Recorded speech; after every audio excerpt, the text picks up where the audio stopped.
Hello beautiful soul! Welcome back to my channel. This is my channel from Japan, kabayan Sagittarius. This reading is for you. Ay, ano ba yan? Tingnan natin ang iyong May 2026. Marami tayong card. Hindi na tayo magtatagal pa. Magtatagal pa, no? Let's go! Show me, show me, show me. Sagittarius, your May. Tingnan natin dito. Okay, kay Sagittarius sa May. Ang nakita ko sa dito, maybe you are related kay fire sign. Same energy mo, element. Aries, Leo, Sagittarius. Okay, dito sa sitwasyon mo is may mga cutting situation ka na dito, no? Mahilig ka ba magluto?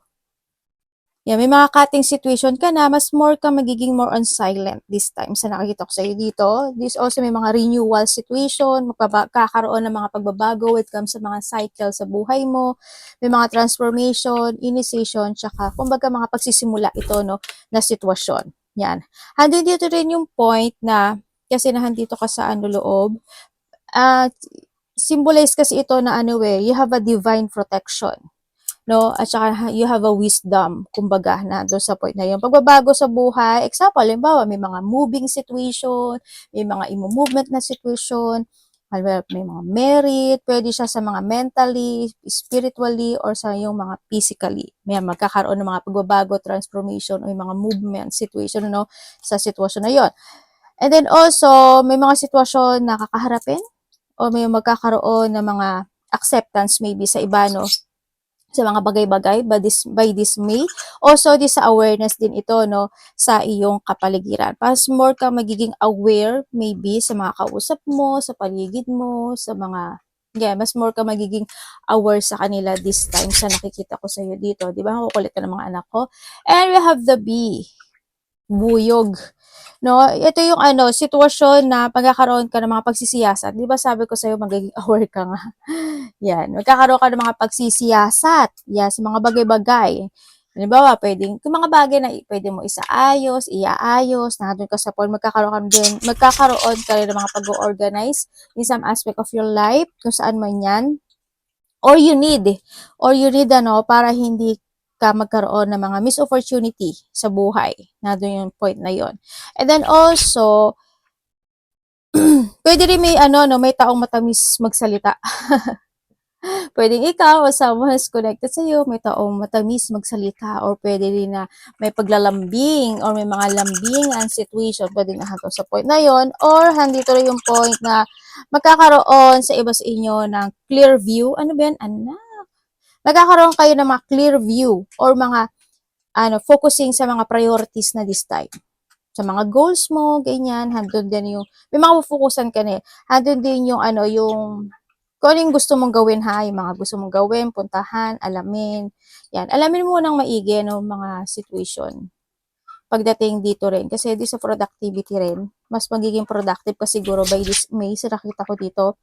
Yan. The more na mas aalamin mo at sisiyasatin or magkakaroon ka ng organized talaga at alamin mo maigi yung bawat sitwasyon, handun yung point na makakamit mo yung yung mga gusto mong mangyari, gusto mong mapuntahan, gusto mong mag-success, nandun sa point na yon. Kaya andito rin yung point na kailangan mo talaga na magsiyasat. Kailangan mo talaga ng renewal in some aspect of your life, no? Sa iba sa inyo. And you will achieve it. And syempre, meron kang mediumship. Pwede nga yung point na pwedeng you are a medium, you are a tarot leader, or spiritually, o may mga ability ka na mga ganong sitwasyon, or may mga kanununuan mo, o kaya naman is may kamag-anak ka. Sa iba naman sa inyo is malakas yung iyong intuition. And you need to trust to your intuition pagdating dito, no, sa iyong And dito sa sitwasyon mo, and then nga, may ability ka daw dito sa sitwasyon. Kumbaga, dito rin, tingnan ko dito, you have an ability na magkaroon ng mga connection sa mga tao na pwede mong maisaayos yung sitwasyon nila. Pwede na doon sa point na yun, when it comes to sa medium. Kasi it's an angel, parang nandun yung close na pakpak, parang embracing, parang acceptance and embracing, parang nandun sa point na yun, sa nakikita ko sa iyo dito. No, yun ang nakikita ko sa iba sa inyo. Pwede na doon sa point na mai-embrace ka na sitwasyon, may tutulungan ka na tao, kung sino man iyan, or handun yung, ano ba yun? Or pwede na handun yung point na mas more ka magpo-focus this time sa sarili mo, sa mga goals, sa mga i-organize mo this time. Pwedeng nandun sa point na yun, ano? And that challenge. Magkakaroon ka ng mga connection, ano? It is also the connection, kaya handito pala si medium. Yan, maaaring magkakaroon ka ng connection sa isa hanggang dalawang tao, or kung sa third party to, yun, may mga challenge situation. Sa iba naman sa inyo, related to sa mga kamag-anak, ganyan, kapamilya. Yun. Also, dito is, pwede rin na may tutulungan, katulad ng sabi ko, ito is embracing kasi, pwede may tutulungan ka or hingin ng tulong sa'yo.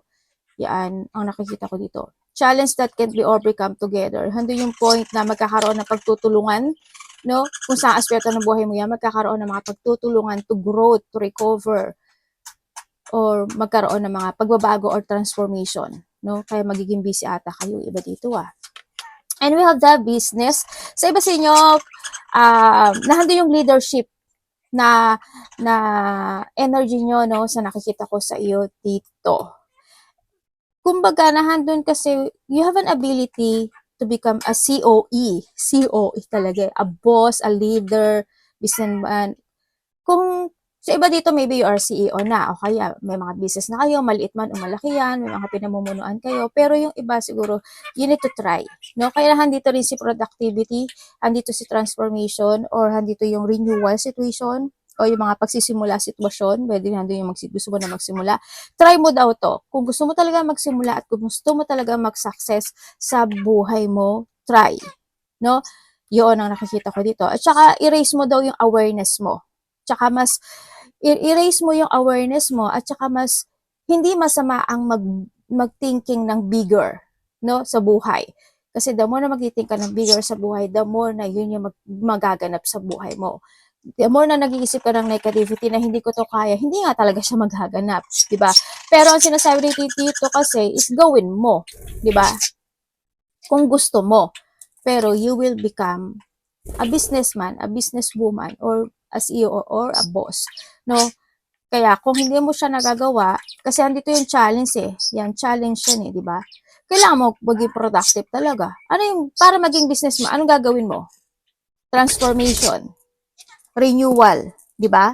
O, kailangan mo magsimula. Di ba? Na ano yung point na yun? Kasi very challenging talaga ito. Pero you will become your own, di ba? Yan. Pero kung kontento na kayo sa life niya na meron kayo, why not? Hindi mo naman kailangan kasi na bunggenyos agad eh, di ba? Hindi ganun, hindi ganun. Kasi lahat naman nag-uumpisa sa ibaba, no? Dahan-dahan, di ba? Oh, dahan-dahan kung ano yung kaya mo muna, yun. And ito si freaky situation, and ito yung sitwasyon na may mga bagay o struggle o sitwasyon na kailangan kaharapin or may mga kakaharapin ka na sitwasyon. Kasi andito rin si embracing challenge, siguro makakaharapin ka na sitwasyon. Ano, pwedeng sa sarili mo, kasi handito yung pagbabago, pwedeng may mga challenge na kakaharapin ka talaga, pwedeng magiging busy ka talaga, pwedeng sa related to your work, sa pera, or any situation o sa mga connection mo, pwedeng nahando sa point na yun, ano. Magkakaroon ka rin doon ng mga partnership situation, no. Yan, magkakaroon ng mga partnership situation, may mga pinag-aaralan kayo. So, ang nakikita ko dito, iba dito, may pinag-aaralan, inaaral, o mga inire-research situation, o may hando yung tears of knowledge situation, pwedeng nahando sa... Iba sa inyo is mahilig kayong sumayaw at kumanta? Talaga? Or mahilig kayong makinig? Mga ganyang sitwasyon. When it comes ito is, yun nga, kailangan is may mga bagay na kailangan nang harapin.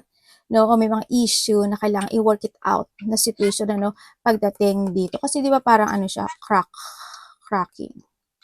Yan, yun ang nakikita ko sa iyo dito. Sa iba dito, sensitive kayo, no? Yan. Or maybe there is someone is may magka-sensitive. Yun ang nakikita ko sa iba sa inyo. Pero maaano mo siya, oh. Kasi andito siya, oh. Ito mo nakita mo yan, may growth siya, di ba? Yan. Ibig sabihin, malalakpasan mo siya. Pero, dito sa sitwasyon, mapagmatsyag ha, dito mapagmatsyag, maigi. Sa nakita ko to. Alam mo, sa nakikita ko dito sa latang ano to, may tutulungan ka. As in.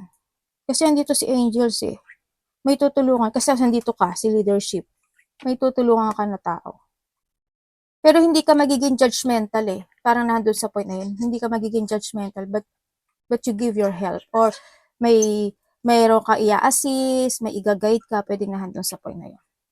And merong tao na matigas ang ulo at unwilling to change. Ano, nandun sa point ba na ikaw ito o someone who's connected sa'yo, kung sino man ito, makaka-receive ka daw ng honor and respect na magagaling sa iba.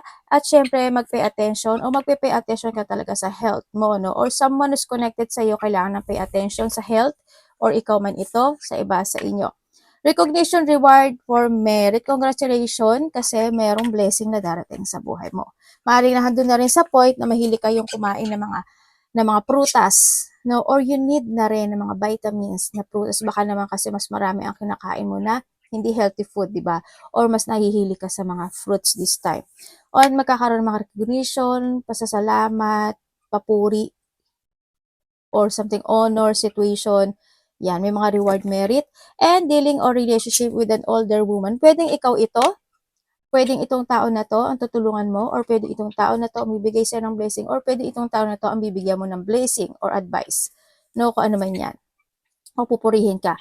And needle or thread. Kung sino man yung lalaki na iyan, sincere wish will be granted. Congratulations ang sinasabi to. Pero, ang sinasabi kasi dito is, may kakaharapin mo siya.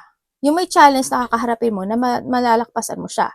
Kasi this is a granted situation. But still, kasi also this is a blessing. But still, handun yung point na sa iba sa inyo, kailangan nyo talaga maging sincere.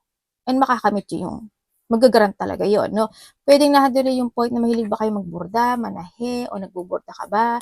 Ganyan. Ingat na lang din kayo when it comes sa matutalim na bagay, ano, sa mga needle situation, mag-ingat na lang din kayo, baka kung ano makatusok sa inyo, kung ano man yan, ano. And time to get out of the situation. Yan, may mga sitwasyon na maaring maaayos o marirecover this time by this May. Sa nakikita ko sa dito, handito na kasi yung pagtatapos, handito yung pagtapon ng hirap, no, sa point na yon. Kumaga challenge, recovery ito, no, yan na nakikita ko sa iyo, dito na si granted na, hindi si blessing. And maybe, pagdating din dito sa sitwasyon na to is, siguro mas dito sa tingin ko kasi mas more ka magpo-focus kasi this focusing, di ba, pagpapasok ng thread dito sa mas more ka magpo-focus this time sa sarili mo eh. Hindi ko alam in what way. Sa blessing mo, sa sarili mo, ganyan. Mas more ka daw magpo-focus dito sa'yo. And we have the valid, deep personal strength and peace that assure success. Yes, mas magiging malakas ang loob mo this time by this May. Pwedeng nahando na po hando na yung katatagan, focusing, tibay ng loob, and yun, controlling when it come in this May sa nakikita ko sa iyo dito. Handito na yung peace, no? Or you need, kasi i-assure niya talaga sa iyo na magkakaroon ka ng success, well granted. Also, di sa hope kasi, kumbaga, handito rin yung obstacle na to, kumbaga, ito rin yung mga puno, di ba? Ibig sabihin, may mga growth situation happening to your life. Ibig sabihin, magiging maganda yung flow sa'yo, o yung iyong aura, o yung energy by this May, no? 2026 Sagittarius. Congratulations. Pagpasok siguro ng May, kahit mga hap, sa iba, siguro mas magiging maganda yung flow, pababa na yun, no? Pwedeng nahandun sa point na yun, or mas magiging magaang, by this May, siguro mas magiging more on relax, calm situation, pwedeng nahandoon sa point na kasi handito si basket. Or may mga recovery situation talaga. And spiritual love. Okay, pagdating dito sa Lily, kasi it's more on peace and calm. Ako nakikita sa iyo, tulad ng sabi ko kanina, handun din yung point of understanding. No, maaari magkakaroon ka ng mga understanding situation, may mga iintindihan ka na, may maiintindihan ka na, o may mga acceptance talaga na magaganap o mangyayari sa buhay mo. Andito rin yung point na alam ko naman mabait ka, sabay ganun din. Alam ko naman na mabait ka, pero when it comes to a fail din kasi, yung situation is, siguro minus na lang, no? Siguro minus din sa nakikita ko dito. Yun ang nakikita ko sa iyo. Kasi andito si needle and thread eh. Yan. Siguro may mga i-minus mo na lang yung sitwasyon, mga ganong sitwasyon sa nakikita ko sa iyo dito, no? If you want lang naman sa nakikita ko sa iyo dito. Tingnan natin your energy. So, iba dito with the older man, may older woman din ako nakikita dito eh. Yun nakita ko dito. Hindi ko alam kung ano siya, puwedeng siya yung matigas ang ulo, babae o lalaki matigas ang ulo, puwedeng nandun sa point na yun or puwede rin na nandun yung point of the blessing na manggagaling sa isang babaeng mas matanda sa'yo or ma lalaki mas matanda sa'yo, puwedeng nandun sa point or puwedeng when it comes to a health issue, isa doon sa sinabi ko 'no. 'Yan, may mga makikilala ka daw na na ano, stranger person or mga bagong kilalang tao, magkakaroon ka daw ng gano'n. Mag-ingat ka rin when it comes sa mga pagse-shake hand or sa iyong kamay ano, 'yan ingat-ingat lang din kayo. May mga bagong makikilala at mga bagong partnership sa iba, eh. Tingnan natin your energy. Ay, devil! Aray ko, aga naman ito. Tingnan natin. Ano yun? Ang mo naman lumabas.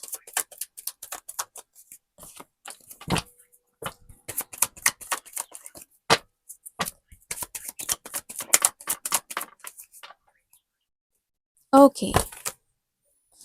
Okay, when it comes sa iyong energy this time, sa May, ang nakikita ko sa iyong energy is nandun yung point na maybe in the past is mas naging more on hindi naging maganda yung situation, pwedeng nandun sa point na yon. So nakikita ko to nagkaroon ng mga pressure situation, pwedeng nandun may mga sitwasyon na nagkaroon ka ng limitasyon o kaya is may mga sitwasyon na naging mahina ka, pwedeng na this time ang nakikita ko dito may pagtatapos doon.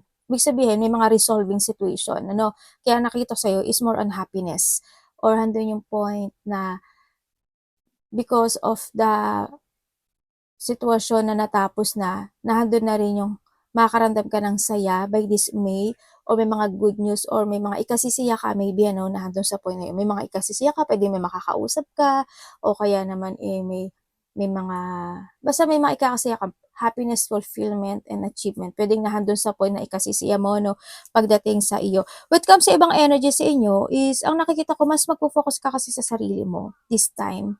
Mas magpo-focus ka sa mga gagawin mo this time sa sarili mo, ganyan. Mas bibigyan mo ng panahon yung life mo, life mo ate, yung life mo, yung sarili mo. Siguro mas magkakaroon ka ng more ng self-care sa sarili mo, ganyan. Pas mamahalin mo yung sarili mo, mas magti-think ka about the future, pwedeng nandun sa point na yun. May mga umpisahan ka or mga gusto kang umpisahan, pwedeng nandun ka sa point na iyon. Yan, may mga sitwasyon na pagkilos na gagawin sa iba, no? Yan. Kung dati medyo na-trap ka o na-stagnant ka, this time ba, may mga pagkilos na gagawin. Tingnan natin ang parating kay Sagittarius.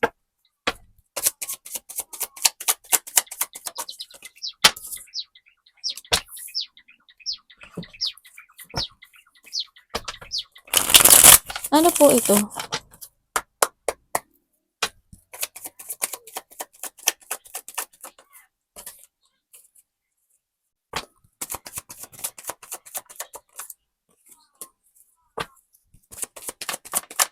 Parating.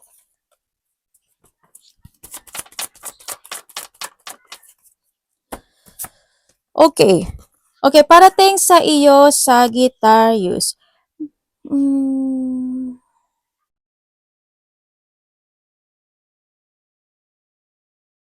Kung in the past is may mga bagay ka na gusto mong umpisahan, gusto mong aksyonan, gusto mong sabihin, gusto mong gawin, gusto mong desisyonan.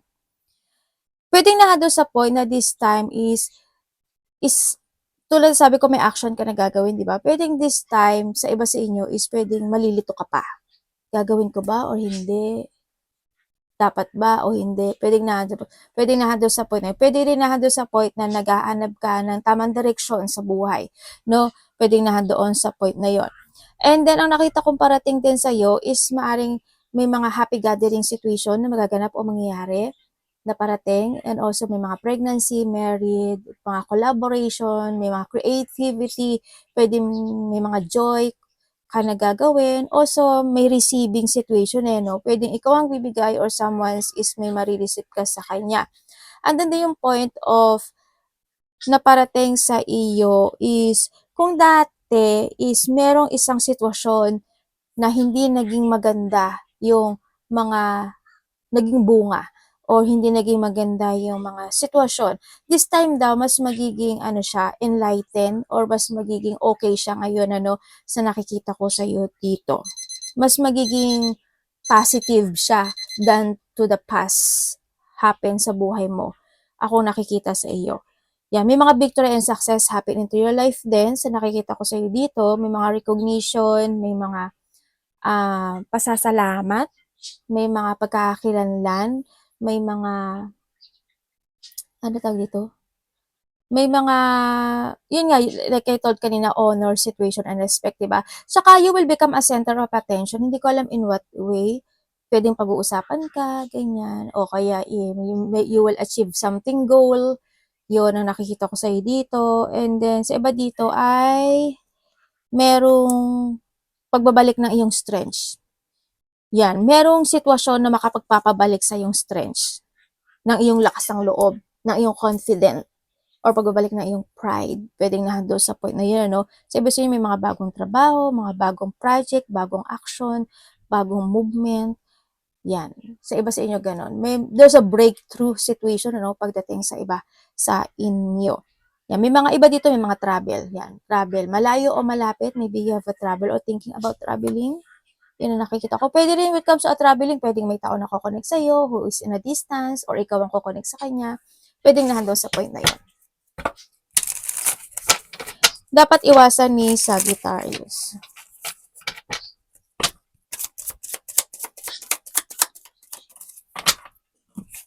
Ayun lang, dumating si Three of Swords, di ba?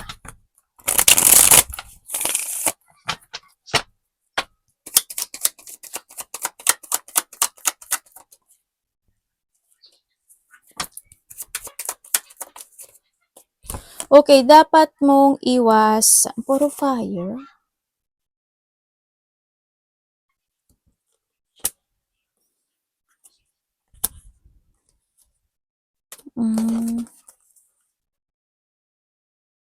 Ano na lang, habaan mo na lang yung pasensya mo, Sagittarius.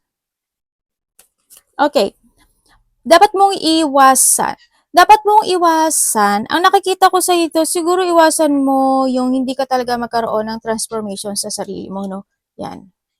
May mga bagay kasi na dapat harapin. Well, alam ko hinaharap mo siya dito kasi nandito ka na di ba? Yun ang nakikita ko sa'yo dito. Iwasan mo, syempre, yung magkaroon ka ng self-doubt, yung matakot ka sa mga gusto mong gawin, sa mga gusto mong aksyonan, sabihin.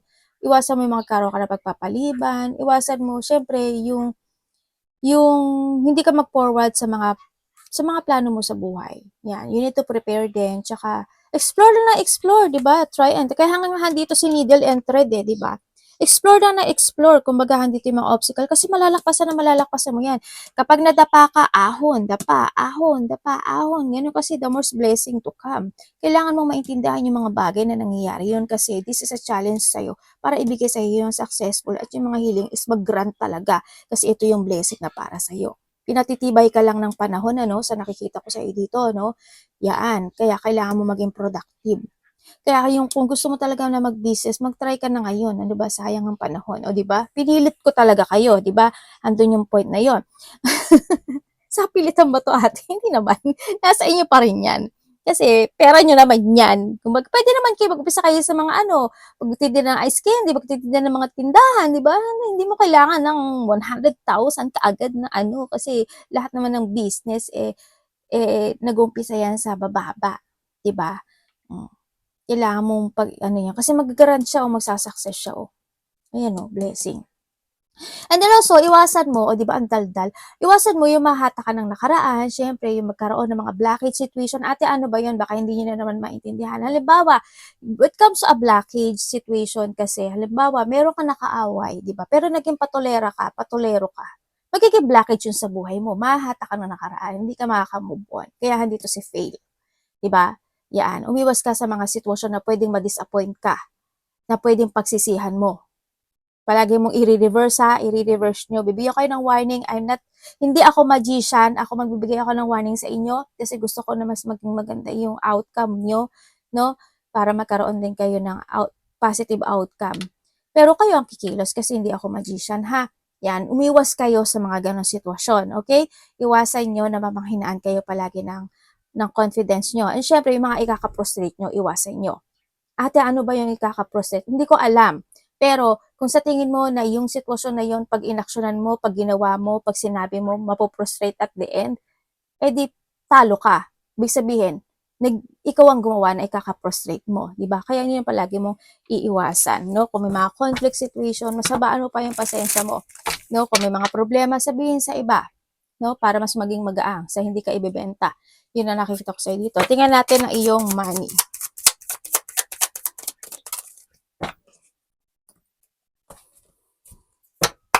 Money ni Sagittarius.